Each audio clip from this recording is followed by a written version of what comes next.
Hey everyone, my name is Dr. Dolores Tarver. I'm a licensed psychologist, and it is time for the TT Time with Dr. Tarver is a wellness-based podcast. It is not intended to be a substitute for a relationship with a licensed mental health provider. We are moving right along in March. This month is really getting away. So here we are in this third week. It's Women's History Month, and episodes this month have been focusing on women. This episode is dedicated to any of my sisters, or anyone else for that matter, who has ever felt like they couldn't have what they wanted or deserved in a partner. So I took a trip to see one of my good friends this past weekend and was shown this mineral that's called pyrite. And it has a metallic luster and a yellow-like hue, gives the resemblance of gold, even though it's really iron sulfide. So those of you from Texas or parts thereof may know it as fool's gold. Where are you going with this, Tarver? Stay with me. I promise you, I'm going to circle back to it. Put a pin in it for me. You may have also heard the expression putting someone on a pedestal. I tell my clients all the time about their pedestal loves. What does that mean? It may be the person that you had your first crush on. You all remember that first crush, those butterflies you used to get when you would see them walk down the hallway, or maybe when you went to your favorite store. Maybe they worked at the movie theater. Maybe they were the first person to ever show you some type of love or compassion, the first person to tell you you were attractive or to say they liked you. Might have been that first love letter you ever received. Maybe it's the person you feel like got away. Perhaps it is somebody that you kind of pine over in one of your favorite TV shows or your favorite movie. Or it might be how you see someone else being loved and you think, God, I've seen what you do for others. Maybe there was somebody in your life who knew the meaning of chivalry. They opened your door, they pumped your gas, they prepared you a meal, they supported you at your events, they complimented you, they encouraged you, they celebrated you. Perhaps it was somebody that was just really well dressed. They just had that swag. They were articulate, and you know we like a good smell good. So maybe that aroma of whatever fragrance they wore still lingers in your nose. Maybe they had that fashionable fedora on, or those fresh pair of kicks that you really liked. Perhaps they just had this amazing smile or dimples, that unforgettable walk. I know some of y'all like the bow leg ones. So they might have just had them legs that look like parentheses, might have done a little something to you. Maybe it was their complexion. It was smooth, or maybe it was their facial features or their eyes. It may have been the way that they would touch your arm lightly when they would talk to you or your shoulder. Maybe it was the way they looked into your eyes, because you know we can melt when somebody looks into our eyes a certain way. Or perhaps they touch the small of your back. You know what I'm talking about when they touch it right back there, when they're telling you to go in front of them and you just melted. Maybe it was somebody that danced with you and you just felt like you were just kind of swirling on a cloud. Perhaps they are somebody that saw you were in need. You didn't even have to ask them for anything, but they offered you support. They showed up for you. Maybe it was help with the kids, or they managed the situation for you. They took care of something so you didn't have to be responsible for it. You all remember in the first episode this month when I was talking about support for the sisters, how important it is for women to know that they have people who are looking out for them and they don't have to carry the load all on their own. Perhaps it was the attention they commanded when they walked into the room.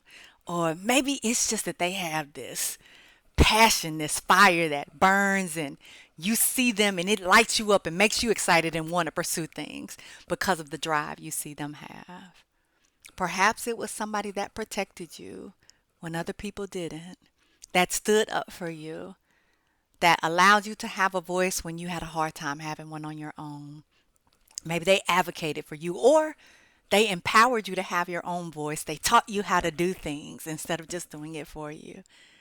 Or maybe they actually just saw you, saw through the mask, saw past all of the exterior, and saw you person. And that was the first time anybody has ever truly connected with you. Maybe you watched them and you just saw how they moved and you thought, wow, the two of us could be amazing together. And you go off in the fantasy of your mind and think about what a marriage to them what might look like and children with them might look like and how you will be able to grow your businesses and have your empire together. Well, I do want you to know that sometimes when we put people on a pedestal, told you I was going to bring it back, we can admire them to a point that it interferes with us actually seeing them in their totality. It can stop us from being able to see their flaws. It can also be really objectifying to them, and it takes away their humanity. We can put unrealistic expectations on them, things that we've created about who we thought they were.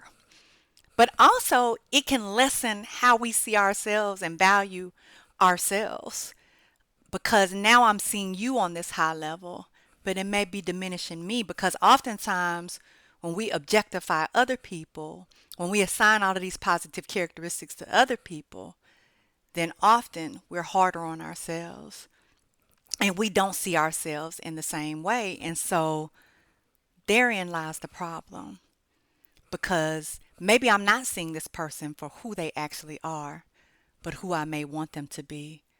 You've been there. They've cheated on everybody they've been with, but they're such an amazing person and they've grown. Surely they wouldn't cheat on me.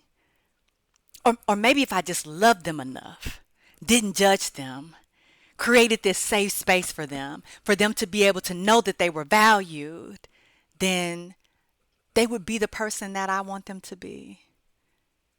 Maybe they would change if it were just the right person. You see their potential, even more potential than they see in themselves, and more potential than their other partners have. They just need to be with the right one who will support them, who will lift them up, who will be there for them, who will honor them. No matter how they treat me, I'm just going to keep showing up and being who it is that God has called me to be, to have these admirable values and characteristics. And eventually it will rub off and they will see that that's how they should treat me. Or maybe you saw them just being so wonderful and great with someone else and you wanted that, so you pursued them. Sometimes before they were not out of a relationship. But you were chasing the image of who you thought they were, even though they had never been that with you. I think sometimes we feel like we can create a person. You'll often hear people say build a partner, as if they're little Build-A-Bears. We can give them a little heart and dress them up how we want and give them the look that we want, and they'll be there for us. But really, this is just a narrative we've created, this image of perceived perfection, if you will, that doesn't allow for this person to actually show up and be who they are without it, meaning that we would have to address it. And so we'd rather stick with the narrative that we've created. And I think sometimes in trying to continue that narrative, we lose ourselves. And I think this is how we end up getting to a place of accepting less than we deserve from people who we see more in them than they see in us. We desire so bad to be with them that no matter the cost, we keep coming back. And you get to a point where you normalize that behavior and you think, well, this is just part of it. Maybe they're just a little moody. They're going through things. That's what they do. They retreat and they withdraw after a amount of time, but they'll be back. Because I really don't want to actually deal with what they're doing when they're not engaged with me. I don't want to have that conversation with them because it would mean that I would have to truly see them for who they are and have to shatter this image that I have of them on this pedestal.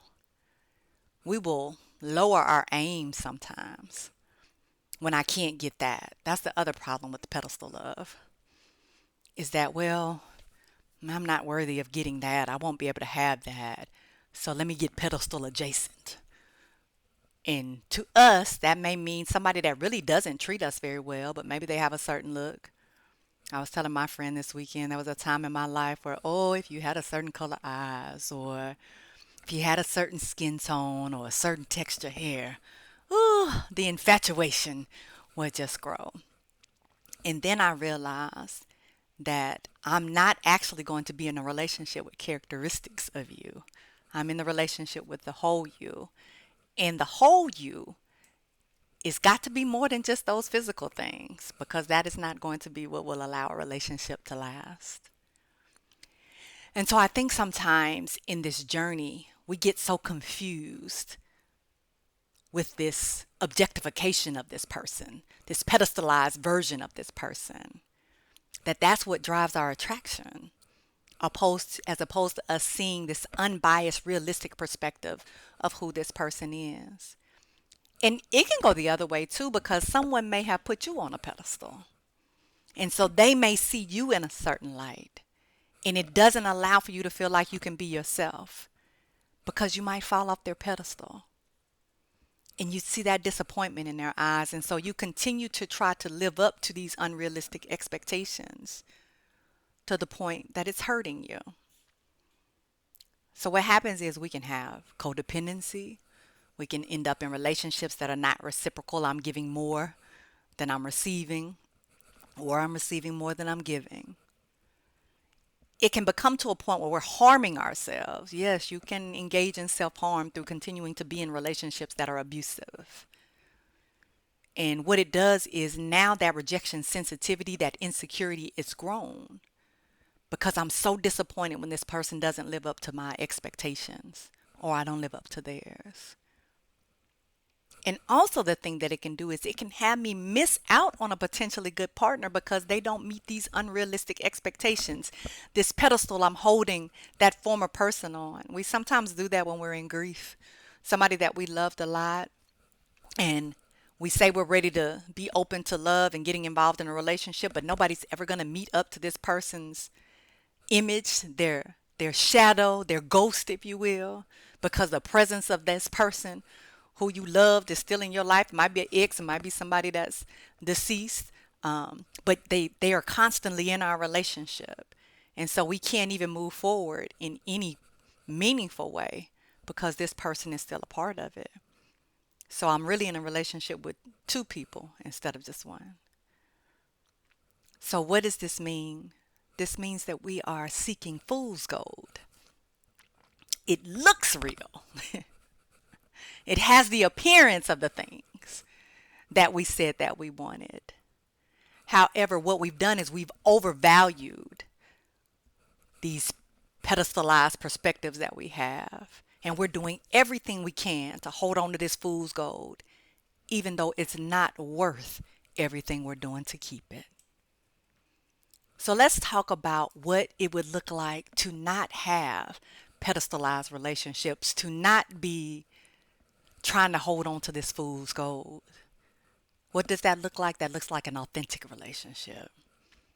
What does that mean? I'm glad you asked. It is so very important, and it's so interesting to me whenever I'm creating my topics for my podcast. I do themes for the month. And oftentimes that is because something keeps coming up again and again and again. So 3 different times it came up for you to write down specifics, your negotiables, your non-negotiables, your wants, your needs, and desires on paper to see them so that they can be realistic, but they also can be loving. And we can think about what does it mean to be a partner and what does it mean to have a partner.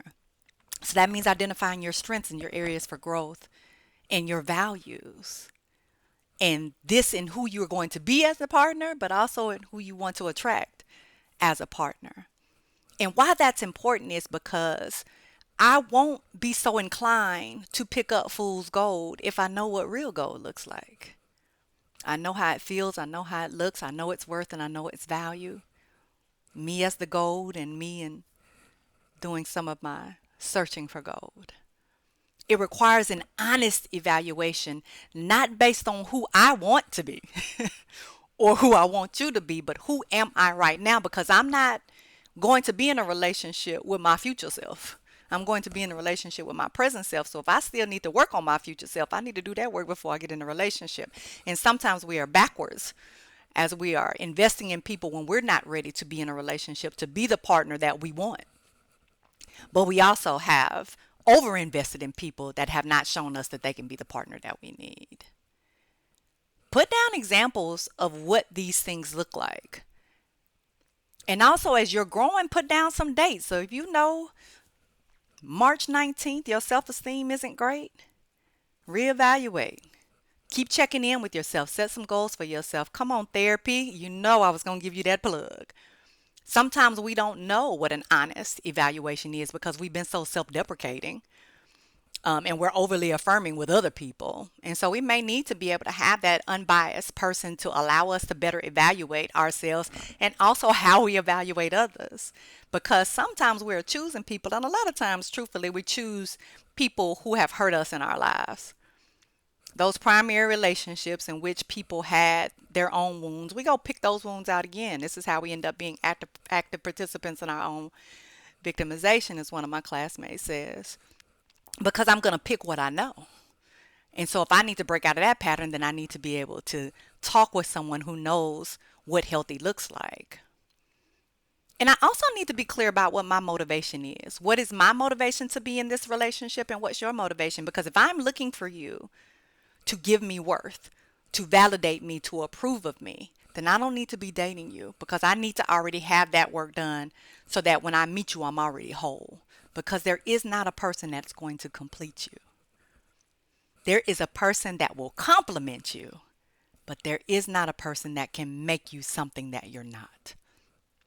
It is important in authentic relationships to be able to make mistakes, right? And this is the humanity, because we're going to make them.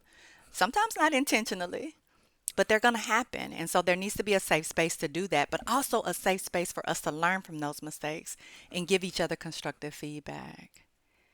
You can have a safe and accountable space without it being a judgmental or critical space. When you know that a person loves you and they have your best interest at heart and their behaviors match it, because it's very easy for me, and this goes back to my pedestalized perspective of who I want you to be.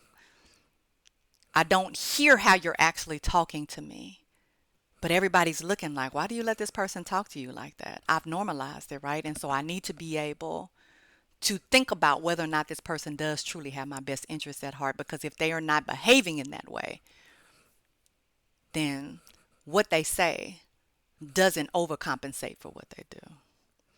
Reciprocity is so very important in authentic relationships. I need to be able to give what I'm asking for.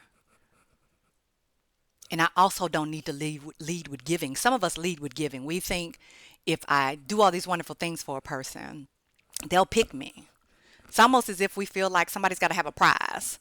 Like, oh, like I need to offer something. Some kind of reinforcement for someone to want to be around me. You're enough. You don't need to offer anything. If a person loves you, cares about you, or wants to get to know you to see whether they can do that, then they will initiate. They will make space for you. They'll be intentional. They'll offer opportunities to connect with you intimately. And it won't be in ways that objectify you. It will be in ways to learn you, to understand you, to see if your values are in connection. One of my favorite movies is My Best Friend's Wedding. And yes, I'm dating myself, but that's okay. One of the best lines in the movie, which really, to me, kind of summarizes this whole episode. So Michael is chasing Kimmy, that's his fiance, and Jules is chasing Michael. Jules and Michael were best friends, and when they were younger said, hey, if we get to be a certain age and neither one of us is married, we'll get married. And so Jules approaches this man's wedding. Now, he's called her to let her know that he's engaged. She approaches this man's wedding to try to take him because in her head, he's all these wonderful things. She's pedestalized him. And he's chasing Kimmy. Jules is chasing him. And her other good friend, George, says to her, who is chasing you? Let that sink in for a minute. You are chasing them, but are they chasing you? So I will say this to you. Sometimes we chase things that we've created as this end goal.